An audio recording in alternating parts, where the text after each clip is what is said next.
And holy shit, I mean, do you remember that we could talk about this in the interview possibly, but yeah, we'll save it. I mean, Sure. Let's just start now. You want to yeah, start let's just now? start. Sure. We're going to stay in a super authentic flow. We don't need to be Yeah. nothing formal, but Right. um, Hmm. guys, this is Jake Reed, founder of Sacred Frenia, and I've known Jake for a few years, and he's gone through an amazing journey and battle and struggle and triumph. So I wanted to have him on the show to talk about mental illness, to talk about the dark and the light, and to talk about our shared mission, which is basically reversing the stigma of mental illness on this planet. So, welcome, Jake Reed. It's an honor to be here, man. And I don't know if you know, I actually upgraded my name to Jacob about a year and a half ago. Jacob. Hmm. Beautiful. So I'm going biblical. Yeah. To match the, I guess, like the enormity of this undertaking, Mm-hmm. trying to reverse our perception of what we call mental illness. And I actually, the other day, I heard you say it's like reversing a tidal wave. Mm-hmm. That's how it feels, man. Yeah. Yeah. Yeah. There are centuries of dogma we're up against. Mm-hmm. And it's just such a privilege to be able to step into this role. I know you feel the same way Mm-hmm. because there's so much riding on our shoulders. There are millions of people who are not only suffering with their immense mental distress, but also on top of that, there's this societal stigma, Mm-hmm. and the reason I created Sacred Frenia is because these are some of our most important thinkers and potentially change makers. I truly have come to see that some of these people who experience these breakdowns are I guess you could say chosen in certain cases. In many Mm-hmm. cases, they're chosen if they can choose to step into self-healing the way you've done and the way that I've done. I think there's a very good chance that many of these people could actually receive the gift that is trying to emerge, the spiritual capacity. We mistake it for a chemical imbalance, but so often it really is a a gift. Yeah. Mm-hmm. So that's what my business is all about. Mm. Hmm. Can you tell us about your like journey and how it all started? Do you want to go into that? Yeah, sure, man. Yeah, let's go there. Mhm. Do you feel like Um, we grounded enough to go into these sort of spaces, or should we take a few breaths? What are you feeling? I'm feeling pretty good. Mhm. All Yeah. right, let's Josh do and it. I did a little bit of grounding right before the interview because this is intense stuff, and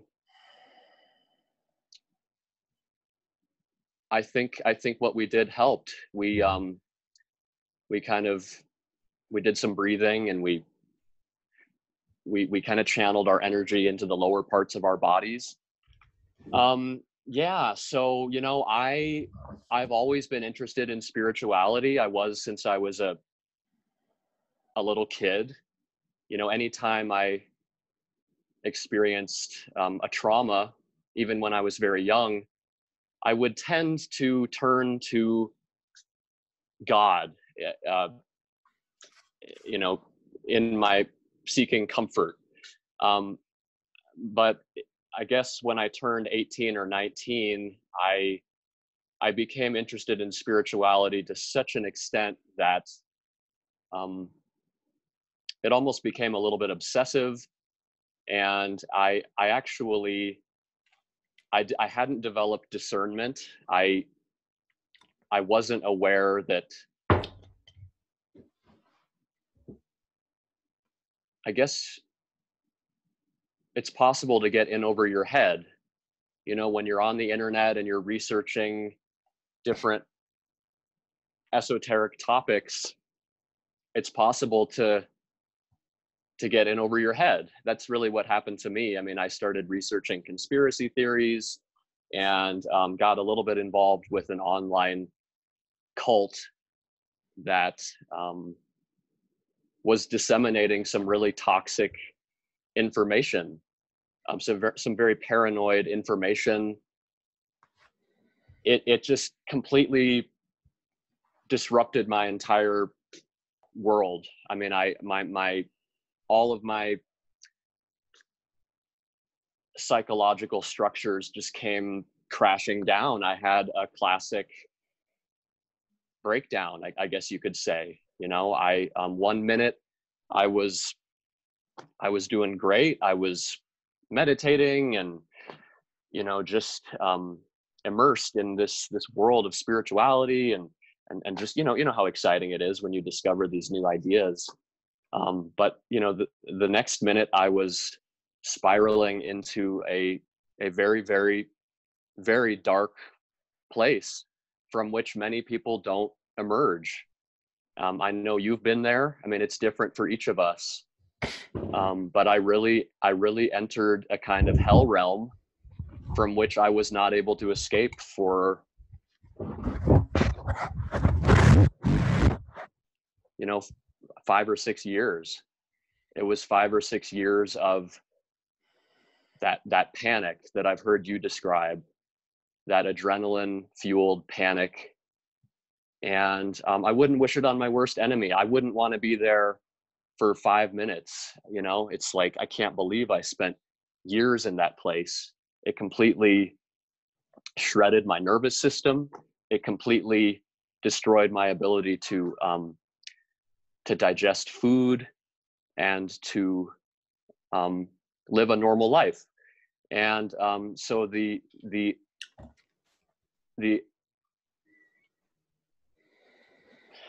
exciting thing is that I'm no longer in that place. That's the good news. That's, you know, that's the best news there is. I mean, if a person can go from those depths to this current state where I'm having this conversation with you and I'm being interviewed, you know, with the fucking detox. You're the detox dude. I mean, come on, man. This is fucking amazing. I mean, how many subscribers do you have? Like 30,000 subscribers? Yeah, but it doesn't, you know, that, you know, you're right. It doesn't, but you know, it's like, yeah, I hear you. It's saying a lot of, and it's not about me. It's about the human condition. It's about the plasticity of our nervous systems. It's about, you know, asking for help and receiving it. When I was in my worst place, in a way, I wasn't really able to ask for help, and it took me years to actually summon the courage to do that, to actually ask spirit for legitimate help. And once I was finally able to do that around 2016, that's when I started recovering, really. That's around the time that we met each other. And I think one reason that our connection is really strong is that we witnessed each other start to rise out of those very dark places. And your rise was so rapid, my man. I'm just like, I'll never forget it, man. It was just like, it was so invigorating to see somebody go from being practically bedridden and practically suicidal and I mean, literally, I mean, Not you were on the verge of, yeah, right, exactly. To a few months later having a business, and I mean, you were like on stage in London. That famous talk you gave was just several months after you were in the depths. So yeah, here we are, man. Here we are having this conversation. Beautiful. Yeah. Thank you for acknowledging me in that way. Yeah, of course. Yeah, I'll never forget it. So I would say that our common thread here in our work, and you've really tackled this full on, which I commend you for because I never had the balls to, which is to basically say, hey, I got diagnosed with this label called schizophrenia, and um, and I don't believe it to be real, you know? And our common thread amongst many is one of our common threads is basically that what we say is that, hey, this is just a label, that there is an infinite amount of complexity in this label and in this illness and in this awakening process, and that through transmuting this negative sickness, there are an immense amount of gifts and healing abilities and wisdoms and whatever else that comes through during the process of transmutation, right? So let's get into like, what is mental illness for you? What does it mean to you? And what is a deeper layer of the truth around mental illness? In particular, deep mental illness, like severe depression, panic attacks, schizophrenia, bipolar, right? Obviously they all have their own, we're not giving medical advice. We're not declaring that we're experts in the field of mental illness, but what does it mean to you? Having someone who has gone through such intense layers of darkness and spiritual torment and mental torment, and has come to a place to create your own business and to start coaching others. What is mental illness, sickness? What is it to you? Mm-hmm. It's a huge question. Yeah. And I put quotation marks around mental illness quite often, not to, you know, in any sense, detract from its severity, but to provide a sense that it is transitory, I guess, or it can be transitory. Like we have the option to free ourselves from such suffering. I guess the best way to answer your question is to explain why I chose the word sacred phrenia as not only the name of my business, but the way to describe what it is that I experienced. And I'm hoping as a potential replacement for such a stigmatizing word in our lexicon. You know, schizophrenia, as you know, and probably one reason you were hesitant to share your labels that you'd been given with other people is it has kind of like this hex placed upon it. It's not only does it cause people to think you're dangerous, it also kind of like programs your experience, because once you start thinking of yourself as being, you know, schizophrenic, you tap into that entire classification system, and you just start, you buy that whole game. So sacred phrenia is a rejection of that system, but it also recognizes that there is a physical component to what is occurring. So, and that's why I kept the phrenia root or half of the, I got rid of the schizo aspect because schizo is just, it's a dark, arguably evil word. I mean, I was actually called schizo once or twice in my journey, and it stung. I mean, as you might imagine, I hope you were never called schizo, but it really was like shaming. And so so sacred phrenia combines this understanding that there is some legitimacy to some of these hypotheses that have been put forth, even in the psychiatric world. I mean, it's fair to look at the neurochemicals. I mean, there's something going on with dopamine, and there are all these different hypotheses that exist right now. And I don't mean to reject all of that, because, you know, I mean, if this many scientists have been studying it for this long, there's got to be some legitimacy to what they're saying. And many of these drugs do have a stabilizing effect on people. And never for a second would I ever encourage people to just go off of their medication because they listened to two guys, you know, on YouTube talking about why mental illness is kind of a faulty premise. I think, of course, they could decide to go off medication with the guidance of a strong, you know, certified medical professional. Is that music coming in strong in the background? I just heard it for a second. Do you hear it now? Yeah. No. Okay. Oh, a little bit. Let me tiny lower bit. the gain. Let me tell her to lower it for a second. Sure. Okay, we're back. So I was just saying that, you know, of course, a person could decide to go off of their medication with the guidance of a strong, you know,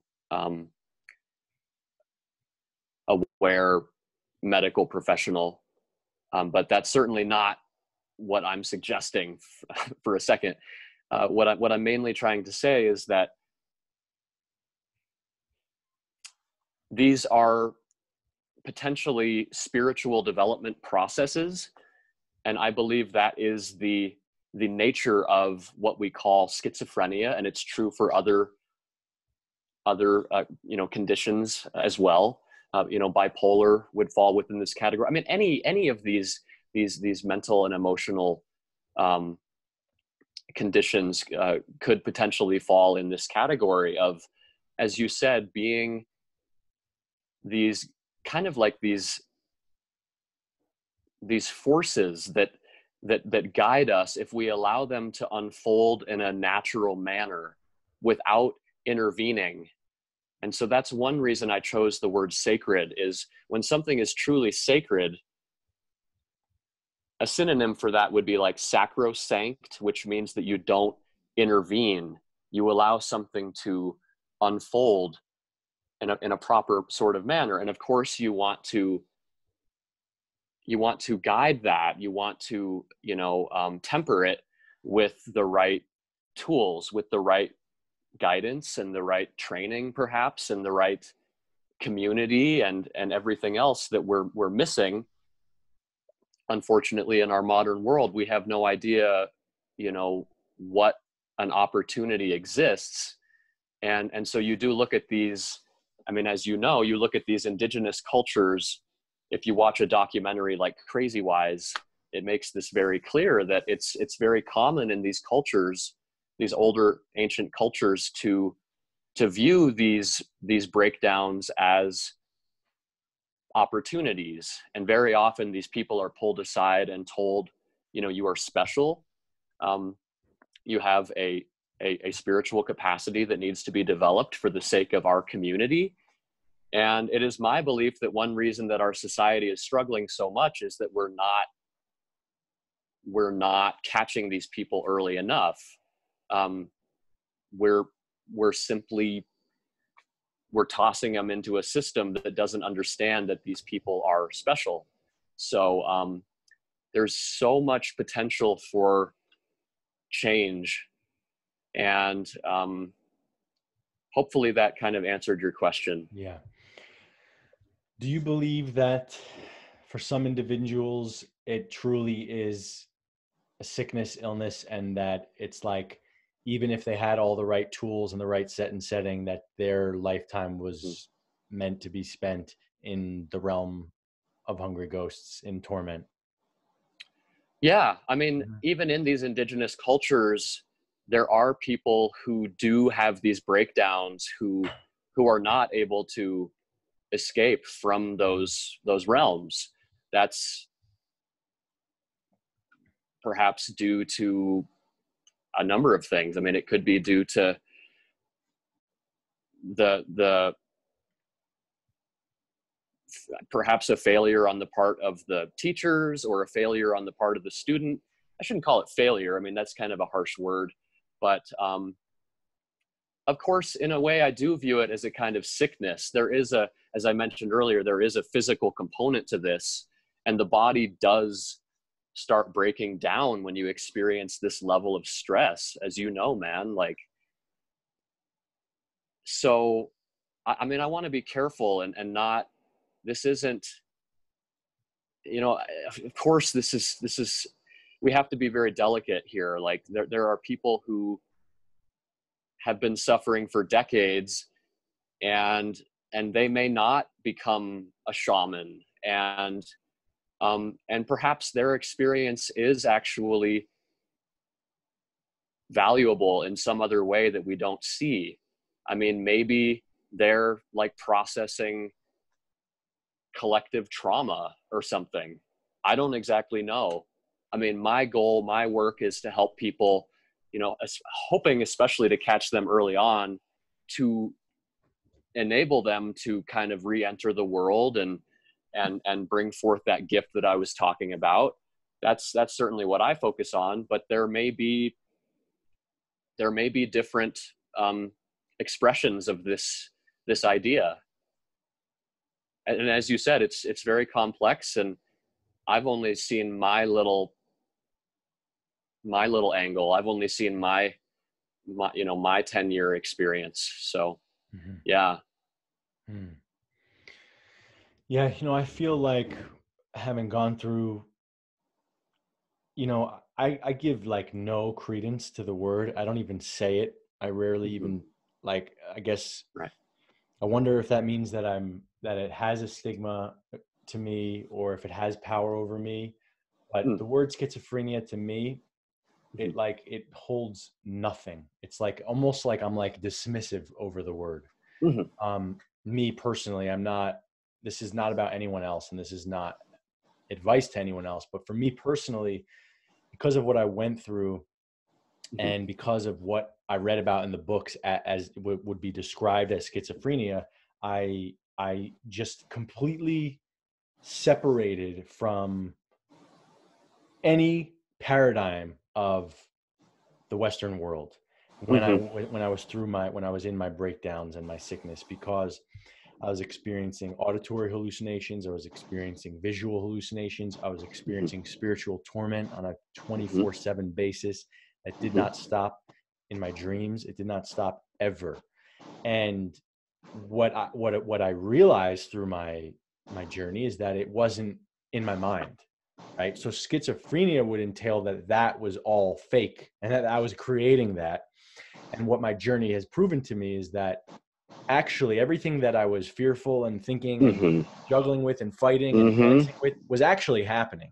So my reality, actually, I was as sane as could be, and everyone else was schizophrenic, because I was tuning into what reality was, which is, in my version of reality, that there are entities, there are forces, there are dark beings and light beings, and that we are a vibrational antenna that in all ideal worlds would just be tuning into love and light. But guess what? It doesn't happen that way, because we have karma and past lives, and we have all kinds of traumas. And so our antenna is calibrated towards some funky places, right? And I would say for me, what mental illness is basically acknowledging all of the reasons why my antenna is in a particular direction or vibrating at a frequency that's attracting 1080 FM instead of Z100, like, and then basically doing whatever it takes. I literally have spent $300,000 on this process, more at this point, way more. Right. Yeah. To take that antenna and then force it or gracefully bring it to a new frequency, to a new station. And that involves, as you know, detox, all kinds of health processes, meditation, yoga, and then acknowledging, and then spiritual intervention, right? So, for me, you know, for me personally, I feel that if I was honest with myself, that I would have been, if I was honest with a psychiatrist, I would have been given a diagnosis of this. Right. I remember you saying that. And it's like, and to me, it's like, how many of these cases have severe metal poisoning in their brain? Mm-hmm. How many of these Mm-hmm. people have Yeah. cadmium and mercury and aluminum Right. just raging through their blood and their brain, Right. causing Right. all of these issues, right? Mm-hmm. Or Mm-hmm. maybe not causing, but for sure exacerbating, Right. you know? So, for me, Yeah. I feel like, Mm-hmm. I feel like, uh, I Mm-hmm. feel like mostly anything is winnable. And when I say winnable, like to overcome. And then I do Mm-hmm. feel that there is a line that is crossed and where someone is just truly mentally ill, and they're Mm-hmm. truly like Mm-hmm. lost in the sauce, and Yeah. have an answer to that. I don't have an answer to Well, what's maybe what. the answer to that is throw $300,000 at him. I mean, I bet you could take any homeless guy, ranting on a street corner, and if you threw enough healing, if you threw Dr. Klinghardt and coffee enemas and 2 years worth of the most intense detox and spiritual clearing and everything else, I bet you could turn that guy into a shaman at the end of that. I mean, Wow. If he that's wanted kind to of be, if he wanted his own right, healing. right. That's the right, and you can't force it.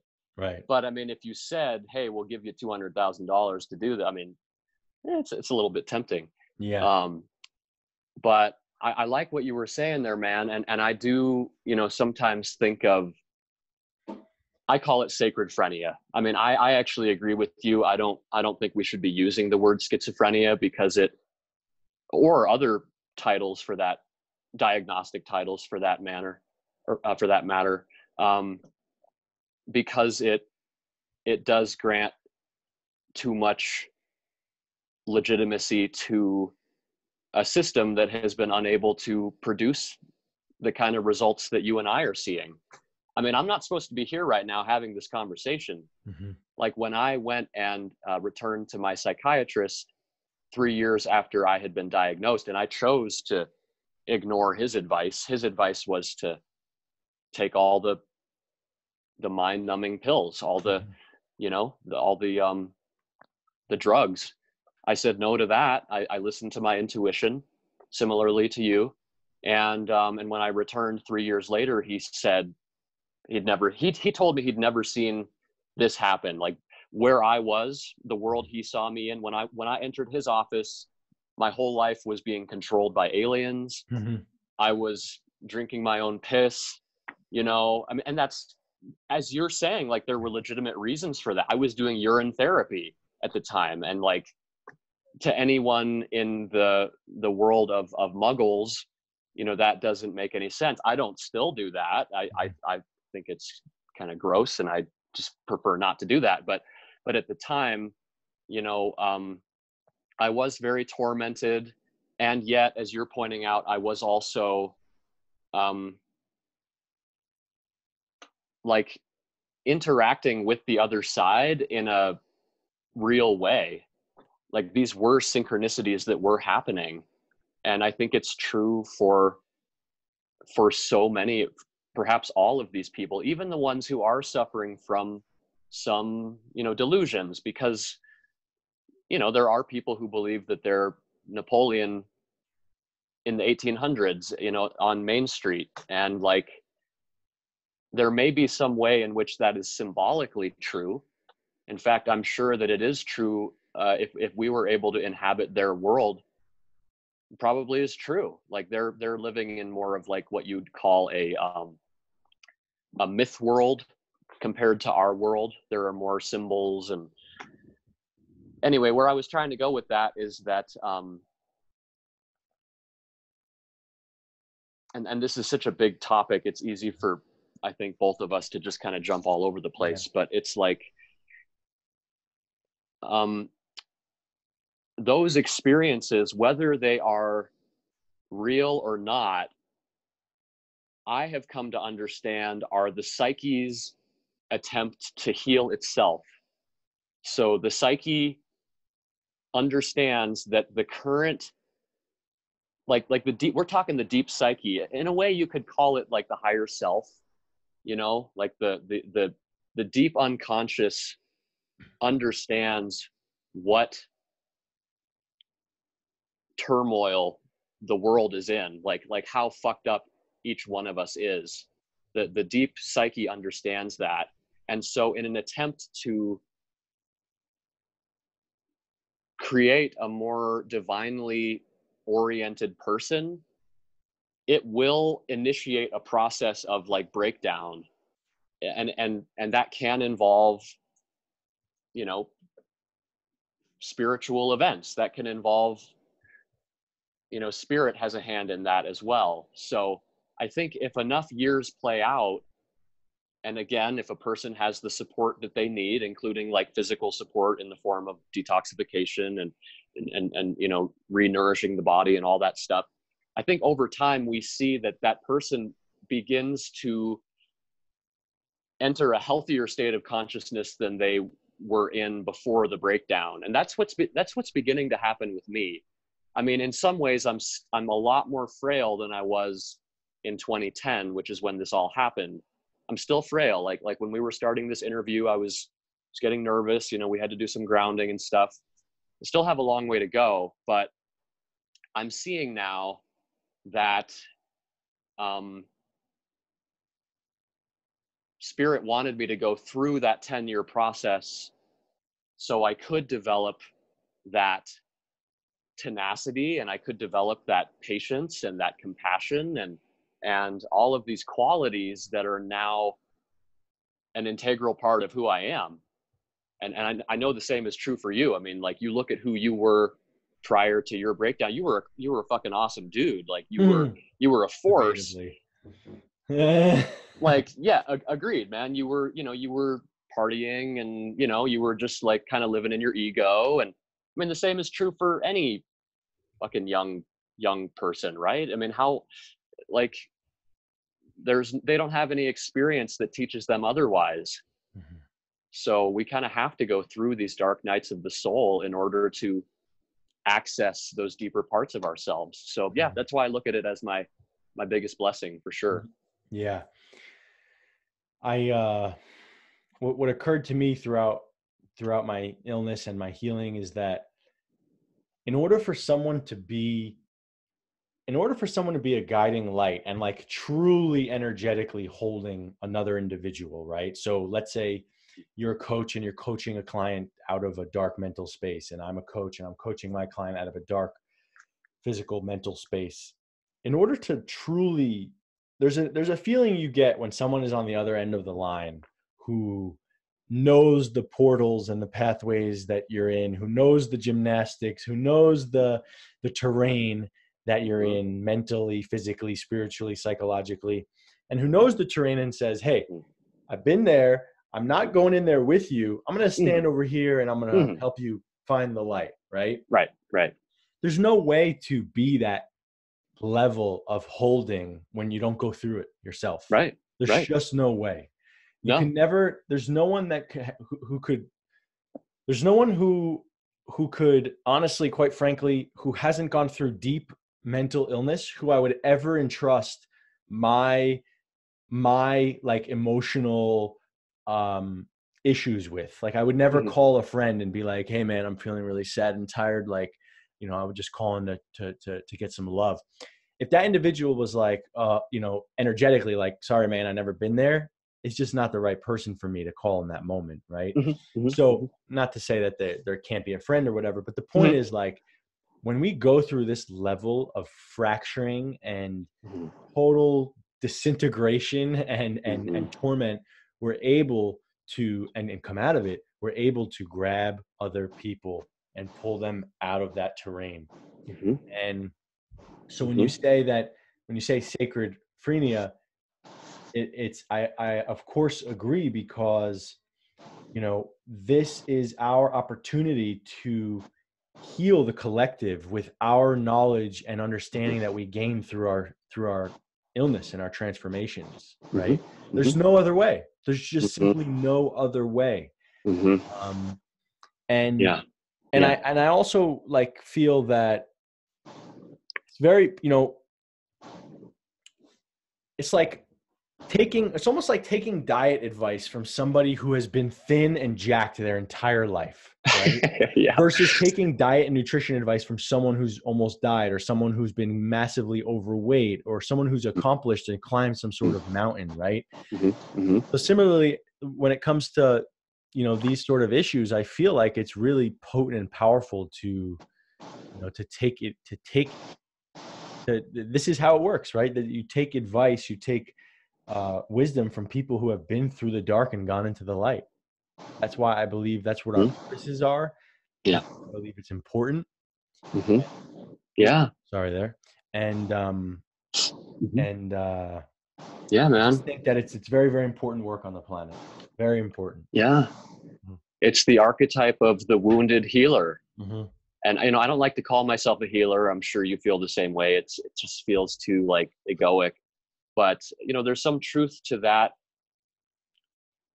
archetype or that idea, that in order to really enter that position where you're able to offer not only instruction to people but also just pure hope, you have to have been through the trenches yourself. Yes.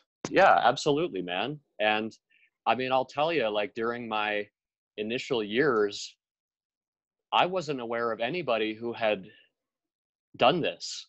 And I mean, I'm sure if I'd known where to look, if I'd read the right literature, of course there are thousands of stories of people recovering. I just, it's like, where do you even begin? It took me 3 or 4 years before I even heard that this was possible. So if nothing else, even if I don't end up working with people one on one, just to be able to offer them that possibility, just having them see my face on screen, you know, essentially telling them that they can do the same thing. That you blazed Um, this trail, and look, you basically, hey, I blazed that trail. I'm here. It's yeah, and there possible. and there are different ways to get there. Right. It's not like my system is the only way. Right. I mean, like the initial story I heard about was just a guy who went on a brown rice diet. He ate nothing but brown rice for like months, and maybe some vegetables, but he basically cured himself. I'm not suggesting that anybody do that, but it's like there are different ways to get there. That's not exactly the most fun way, or maybe a safe way, Yeah. but it's a way that one person did it. And so um yeah, man, I think we're agreed on that. Yeah. Hmm. Hmm. Let me feel if anything else is Hmm. coming into the space here.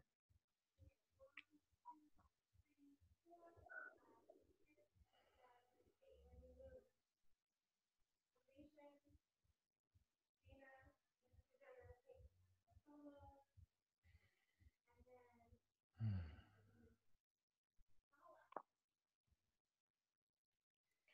So I'd like to ask, like, what is your mission? Hmm.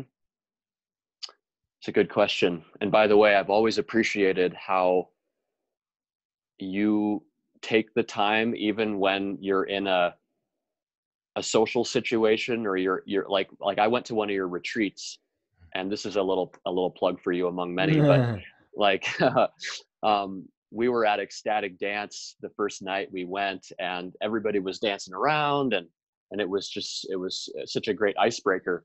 But I remember right at the height of the activity, there were times when you would just go sit over in the corner and just like start meditating. Hmm. And I just thought that was super cool, man. It was like that we can always check in, we can always, it's always a good idea for us to just take a little pause and just check in, because spirit has a better idea of where the conversation should go than we do. Hmm. But it's a good question, man. So my mission is really big. Similarly to you, i I want the word sacred phrenia to enter the cultural lexicon. I mean, when a word makes it into a language, that's a sign that it is part of everyone's thinking. So I mean, that's a really big goal, because that means like it took Google, you know I don't know, more than 10 years to make it into the Oxford Dictionary as a verb. You know what Mm-hmm. I'm saying? Like you say, I went and I Googled that. I Googled this thing. It took Google a while to get into the dictionary. So if sacred phrenia can ever make it into a dictionary, you know, that means it has become part of the cultural conversation, not meaning that everybody accepts that idea, but it means that more people are considering it. Um, and that idea is simply that, you know, this state of consciousness that that we mistake for a brain disorder or a brain disease is actually a spiritual development process. So I'm in the very early stages, you know, having been able to transmute this condition myself.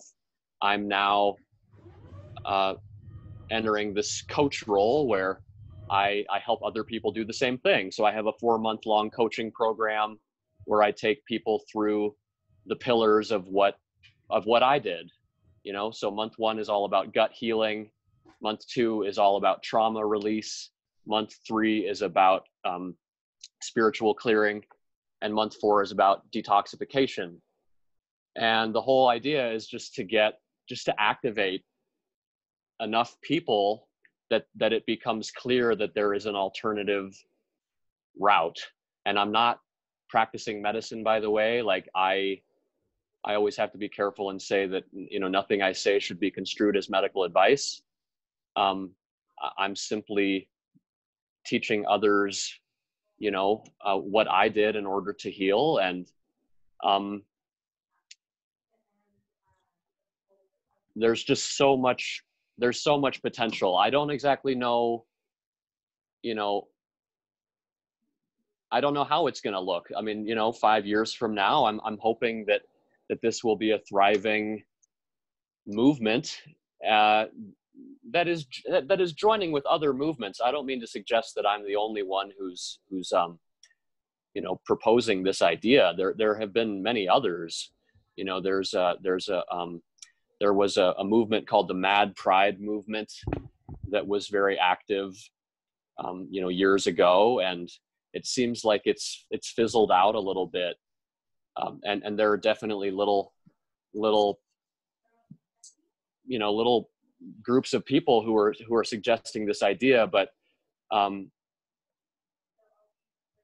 we have yet to really rally behind like a unifying force. And so if sacred phrenia can be that force, that is amazing. I'm not expecting that it's going to be that force. You know, if at the very least I inspire some people to take their health back, I will be able to rest peacefully when I die. You know, it's like, I hope it's a lot bigger than that. I hope that it ends up being kind of this cultural phenomenon, of course, and it's not coming from an egoic place at all. It's just, we need that. Mm-hmm. Like, as I said earlier, our society needs these people to become activated so that they can receive the knowledge, the you know, the divine downloads that our society needs. We're missing out on our shamans. We don't have our shamans right now. It's a major, and again, not every single one of these people is necessarily a shaman, but many of them are, in my opinion. Yeah. Yeah. I remember being I'm actually going to try an experiment right now and use this mic in a different way. Testing. Okay. So I remember being, sorry. So I remember being in a in a hospital after my first ayahuasca experience. And I saw this man, his name was Julian. And, I think I remember this story. yeah, Yeah. Mhm. he was walking Mhm. back and forth the whole hospital wall, Mhm. the alleyways, and he was just pacing, and Mhm. he had his head down, Mhm. and he was just, his Mhm. eyes were like half open, half closed, and he was just like going back and forth, and I used to always talk to him because he was like a walking heart. Like his heart was just like radiating out of his chest. And of course he was tormented, and all of his pain was like all in his mind, and you can just see it and feel it. And he was just being tortured alive. And I would ask him, like, man, what are you doing? What do you do? Like, what's going on? He's like, I'm just trying to relax, man. I'm just trying to relax. And his whole day was just like, I'm just trying to relax. And when he opened his eyes at me, like the 3 or 4 times that he opened his eyes at me in full that weren't half closed, Right. his eyes were just like fucking radiant blue, powerful, fierce, strong eyes. And I was just like, almost, when people have those eyes where you're just like, you get hit and it's just whoa, right? And this dude, my bet is that he's still in that hospital. I doubt this dude made it. Right. He didn't. Right. But anyway, my point is that, like, yeah, I think that dude was supposed to be a shaman. I think in the right setting, that dude would be. Yeah. Well, and in a way he is, it's like, if he's traveling to these other realms, he is a shaman. It's just that he's not like a culturally ordained shaman who's able to help people on this side of reality. Right. Like a true shaman, I guess you would say, is one who's able to be at home in both worlds. And it seems that he was mostly, well, actually, he was probably not at home in either world. Right. I mean, I hate to say it, but yeah. A schizophrenic drowns in the same waters that a mystic swims in. Is that the expression? Right. Yeah. Joseph Campbell. Yeah. Yeah, man. It's true. It's true. We just gotta give them the training, and not all of them are going to make it, as you said. Yeah.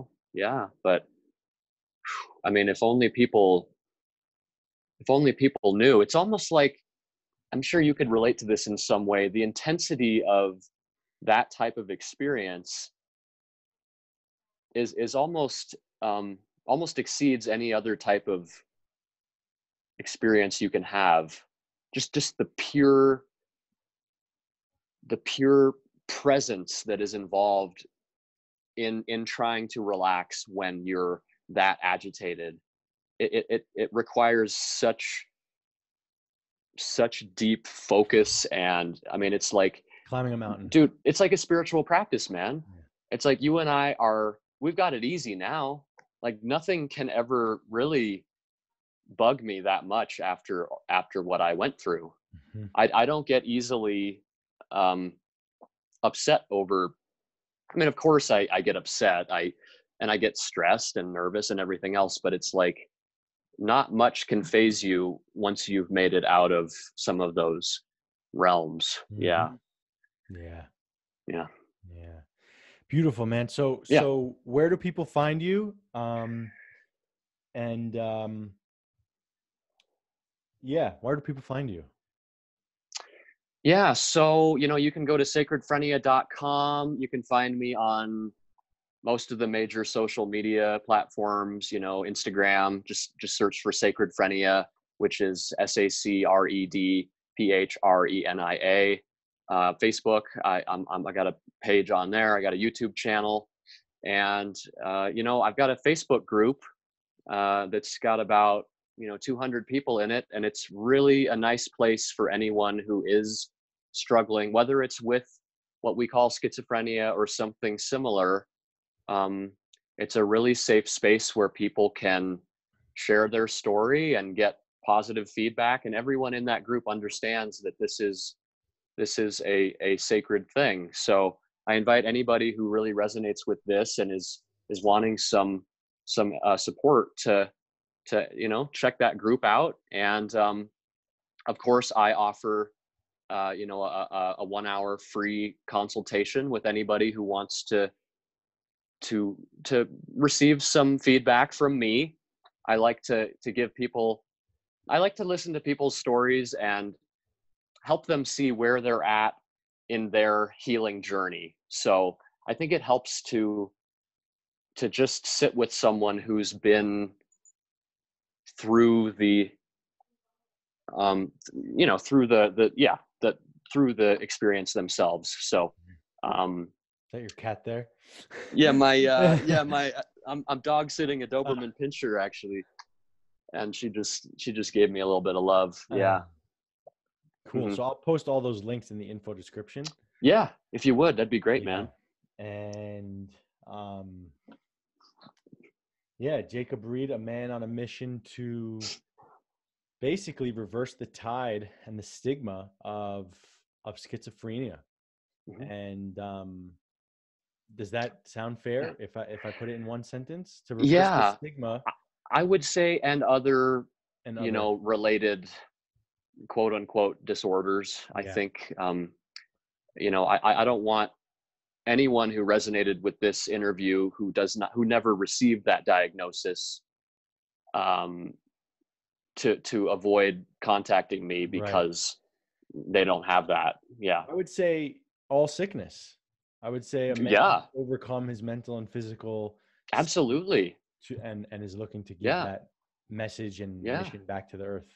Yeah, man. And Is as that you've fair to say? learned, yeah, and as having some more physical pain the last year or two, I'm sure you could say that physical illness or struggles can produce this kind of growth Hmm. just the same way. No question. Maybe we should put illness in quotes, not just mental illness. Right. Yeah, yeah, Yeah. Darkness. yeah, yeah, yeah, Or man. yeah, karma. Mhm. An earth cleaner. We're earth cleaners. I like it. Yeah. We're doing it, man. I'm proud of you, by the way. Yeah. Yeah. I'm proud of you, Jake. This is Jacob. This is Hmm. beautiful transformation that I've been Hmm. able to be a witness of. So Hmm. thank you for Yeah, coming on. And absolutely. everyone check Yeah. out the info section and the comment section where I'll post Mhm. links to Jacob Reed. And you can Mhm. dive deeper with him. And I'm going to tell him to get rid of those hour free calls. So you probably should jump on that as soon as possible. Oh shit. Okay. Not a good business model. I gave Yeah. away free hour calls for a free Mhm. half hour, 20 minutes. It was the biggest Mhm. nightmare I ever went through, but Mhm. maybe it works for you. It didn't work for me. Mhm. Anyway, grab on Mhm. that call because I'm going to tell him to get rid of him. Right. Peace, guys. I like that. Peace out, everyone.